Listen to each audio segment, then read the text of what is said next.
إن الحمد لله نحمده ونستعينه ونستغفره ونعوذ بالله من شرور أنفسنا ومن سيئات أعمالنا من يهده الله فلا مضل له ومن يضلل فلا هادي له أشهد أن لا إله إلا الله وحده لا شريك له وأشهد أن محمدا عبده ورسوله قال الله تعالى في كتابه الكريم يا أيها الذين آمنوا اتقوا الله حق تقاته ولا تموتن إلا وأنتم مسلمون وقال تعالى يا أيها الناس اتقوا ربكم الذي خلقكم من نفس واحدة وخلق منها زوجها وبث منهما رجالا كثيرا ونساء واتقوا الله الذي تساءلون به والأرحام إن الله كان عليكم رقيبا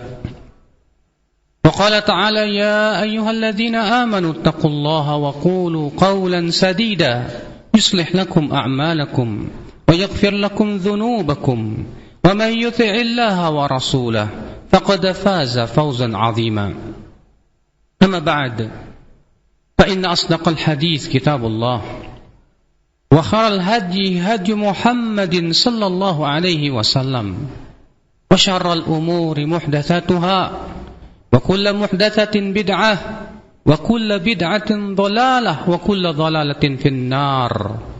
Ya ummatal Islam, marilah kita merenungi sebuah ayat yang Allah Subhanahu wa taala waspadakan dengannya kaum mukminin untuk menyelisihi Rasul sallallahu alaihi wasallam.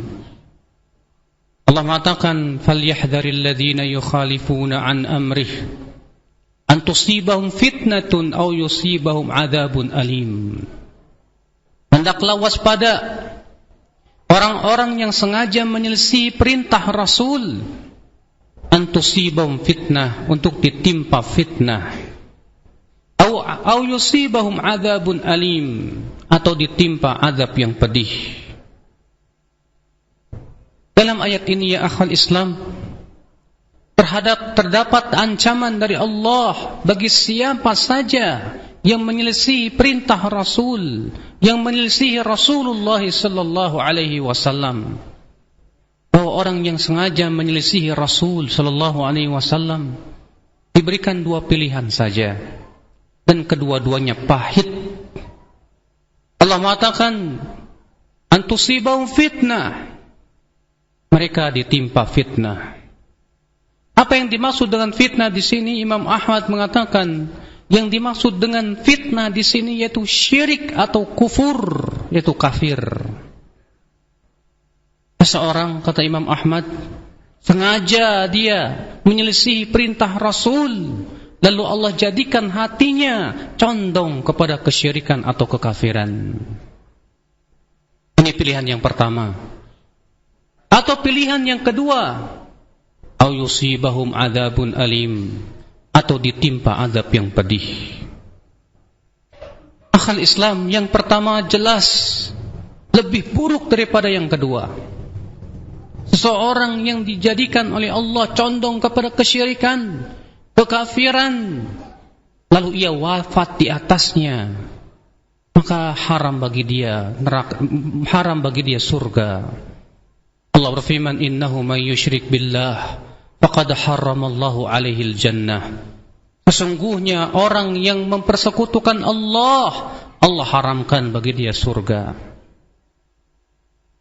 Oleh karena itulah para ulama berkata al-ma'asi dihlizul kufur, maksiat itu menyeret kepada kekafiran. Allah Ta'ala juga berfirman ketika Allah menyebutkan tentang orang-orang yang suka berzina, Allah berfirman wazaniyatu la yankihuha illa zanin aw musyrik wa hurrima dzalika 'alal mu'minin. Wanita yang suka berzina hanyalah menikahinya lelaki yang suka berzina lagi atau lelaki musyrik. Kata Syekhul Islam, ini menunjukkan bahwa zina bisa mengantarkan kepada kesyirikan. Orang-orang yang senantiasa terbiasa berbuat maksiat kepada Allah, menyelisih perintah Rasulullah, dia akan terus diseret menuju maksiat-maksiat yang lainnya, sehingga akhirnya hatinya hitam dan legam, sehingga kemudian ia memandang seakan maksiat itu remeh di matanya. Ketika ia sudah meremehkan maksiat akhwal Islam, dan ia menganggap bahwasannya maksiat itu sesuatu yang lumrah, pasti Allah jadikan hatinya berat untuk menaati Allah Rabbul Izzati wal Jalalah. Ketika hatinya sudah mulai menganggap biasa, dia akan terseret, yaitu dia akan menganggap halal perbuatan maksiat tersebut. Sedangkan ketika ia sudah meyakini kehalalannya, padahal itu maksiat yang Allah haramkan kepadanya, disitulah ia telah lepas dari millatul Islam. Makanya kata para ulama, orang-orang yang jatuh kepada kufur juhud, yaitu mengingkari kewajiban Islam, padahal itu adalah sesuatu yang wajib, telah jelas kewajibannya, atau menghalalkan apa yang Allah haramkan, padahal itu sesuatu yang telah jelas keharamannya. Ia mengatakan, katanya ini halal, Allah menghalalkannya, padahal itu jelas keharamannya. Maka orang ini telah berpindah agama, ia telah keluar dari millatul Islam. Berapa banyak ya akhwal Islam kita lihat di zaman ini, orang-orang yang begitu keras membela perbuatan maksiat homoseksual yang dikenal dengan LGBT itu. Demikian pula para pelaku maksiat, mereka begitu getol membela kemaksiatannya, seakan mereka memandang bahwa ini perkara sesuatu yang Allah halalkan untuk mereka.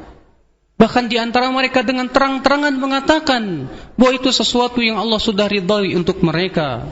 Fala haula wala quwata illa billah. Ucapan itu sendiri sudah jenis dari kekufuran ya akhwal Islam. Benar kata Allah bahwa orang yang menyelisihi perintah Rasul, ia diberikan dua pilihan. Yang pertama, ia ditimpa fitnah, kesyirikan atau kekafiran. Ya umatal Islam, adakah musibah yang paling besar ketika seorang hamba hatinya telah condong kepada kekafiran, condong kepada kemaksiatan, sementara ia jauh dari ketaatan kepada Allah, ia jauh dari menaati Rasulullah sallallahu alaihi wasallam. Adakah ya akhwal Islam sanksi yang lebih berat dari Allah ketika dijadikan hati seorang hamba telah hitam kelam, bahkan ia memandang yang hak sebagai sesuatu yang batil, bahkan ia memandang yang batil sebagai sebuah kebenaran? Tidakkah mereka takut kepada Allah untuk ditimpa fitnah tersebut atau ditimpa azab yang pedih? Apakah mereka merasa aman untuk ditimpa azab Allah di waktu malam, di saat mereka sedang tidur? Maka Allah mengatakan, afa amina ahlul qura ay ya'tiyahum ba'suna bayatan wa hum naimun, aw amina ahlul qura ay ya'tiyahum ba'suna duhaw wa hum yal'abun, afa aminu makrallah. Apakah penduduk negeri itu merasa aman untuk ditimpa adab kami di waktu malam, di saat mereka sedang tidur? Ataukah mereka merasa aman untuk ditimpa adab Allah di waktu duha, di saat mereka sedang bermain? Ya akhwal Islam, a'azzakumullah wa iyyakum. Itulah ya akhwal Islam, peringatan yang keras dari Allah Subhanahu wa taala bagi siapa saja yang berani menyelisih Rasulullah sallallahu alaihi wasallam. Umat al-Islam, Rasulullah sallallahu alaihi wasallam telah menjamin setiap umat Islam masuk ke dalam surga. Beliau bersabda, kullu ummati yadkhulunal jannah illa man aba. Setiap umatku pasti masuk surga, kecuali yang tidak mau masuk surga. Lalu para sahabat bertanya, ya Rasulullah, faman ya'ba? Wahai Rasulullah, siapa yang tidak mau masuk surga? Kata Rasulullah sallallahu alaihi wasallam, man ata'ani dakhalal jannah. Siapa yang menaatiku, ia pasti masuk surga.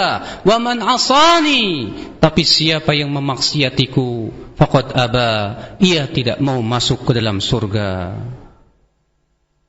Umat al-Islam, kita khawatir akibat maksiat-maksiat kita, lalu Allah seret kita kepada kesyirikan atau kekafiran, atau setidaknya hati kita condong kepada kekufuran. Na'udzubillah, nas'alullah salamata wal afiyah.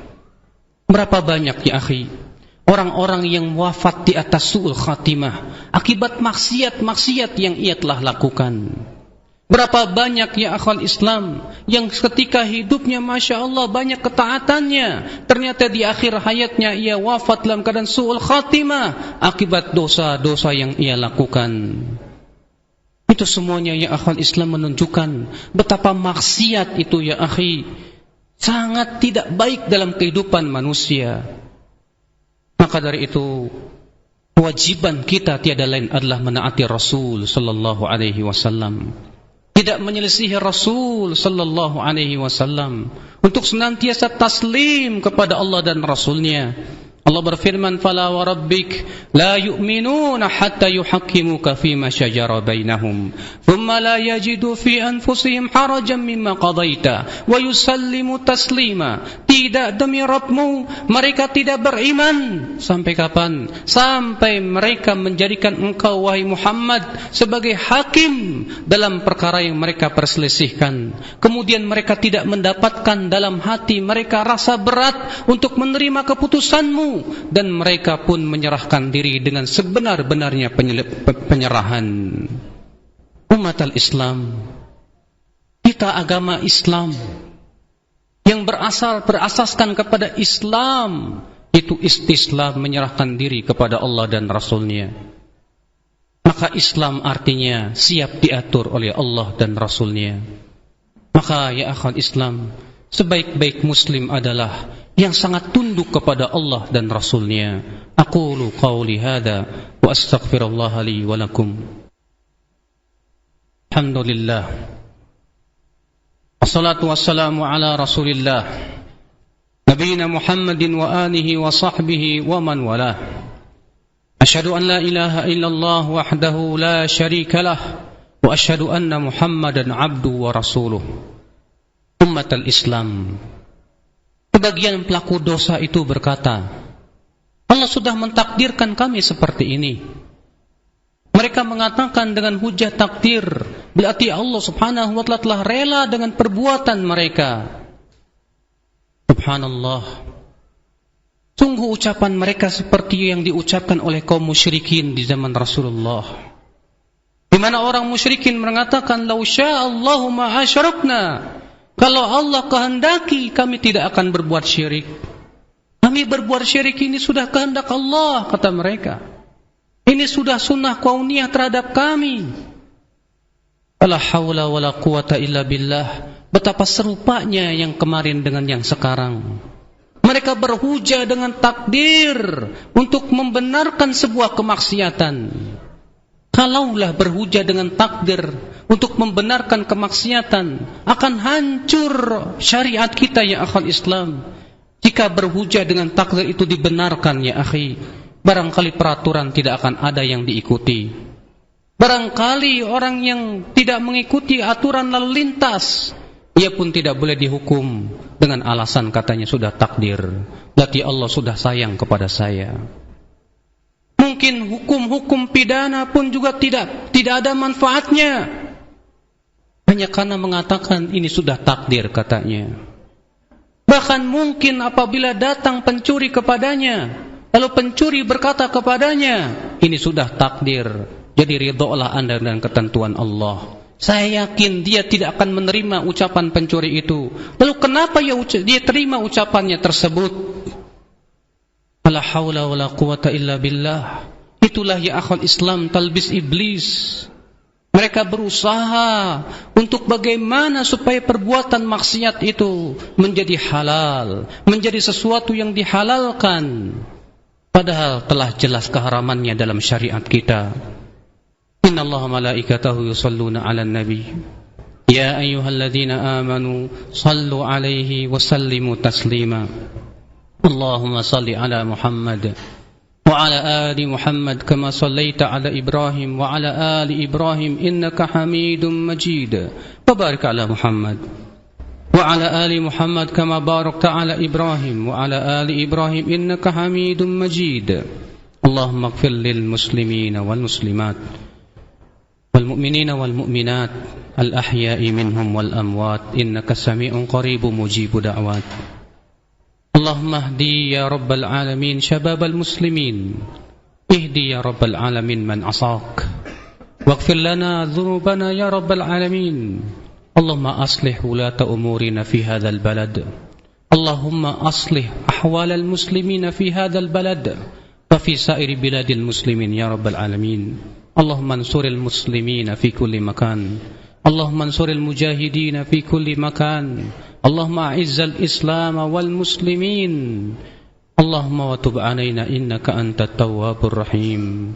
عباد الله، إن الله يأمر بالعدل والإحسان وإيتاء ذي القربى وينهى عن الفحشاء والمنكر والبغي يعظكم لعلكم تذكرون. فاذكروا الله العظيم يذكركم واشكروه على نعمه يزدكم ولذكر الله أكبر.